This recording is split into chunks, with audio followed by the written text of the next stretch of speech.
Hello friends मैं आज बनाई मटर पनीर किन्तु अलग डिफरेंट वे इतना मैं लैसो 250 ग्राम मान पनीर लैसो बिलाही पेस्ट एटा पियाज डाঙर एटा पेस्ट और इते मैं मटर लैसो एबाटी हल्का दरदरा क्रश करा इटु लैसो एक टुकुर दालचिनी 3टा इलाच 3टा लवंग 3टा तेजपात आधा चामच নহৰু पेस्ट आधा चामच आदा पेस्ट और मुक लागिब एबार हल्दी पाउडर निमख जलकिया पाउडर और धनिया पाउडर गरम होत मैं रिफाइन ऑयल दिसो गरम मसलाखिनि দি দিলো গোটা জিৰা কুকাৰ मैं पियाज बाटाखिनि দি দিলো पियाजটো অলপ ভাজা হোৱাত মই ইয়াতে আদা নহৰু পেষ্টটো দি দিছো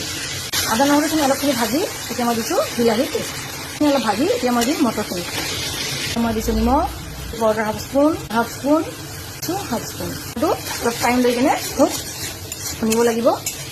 মটৰৰ কেঁচা গোন্ধটো নোহোৱা হয় ফলটো যদি এনেকুৱা তেল দিব তেলখিনি ওলাই অহাত মই অকণমান পানী দিছো ইয়াতে এতিয়া মই পনীৰখিনি দি দিলোঁ দি কেনে অকণমান লৰাই যেতিয়া এনেকৈ ভালকৈ বইল আহিব তেতিয়া মই অকণমান গাখীৰ ঢালি দিম গাখীৰ দি দিছোঁ এতিয়া মই 2 মিনিটৰ কাৰণে ঢাকি দিম অলপ দেৰি পিছত খুলি কেনে ওপৰৰ পৰা মই কাচুৰি মেথি অকণমান দি দিছোঁ দি কেনে মই গেছটো অফ কৰি দিম মোৰ পনীৰৰ চব্জি ৰেডি হৈ গ'ল।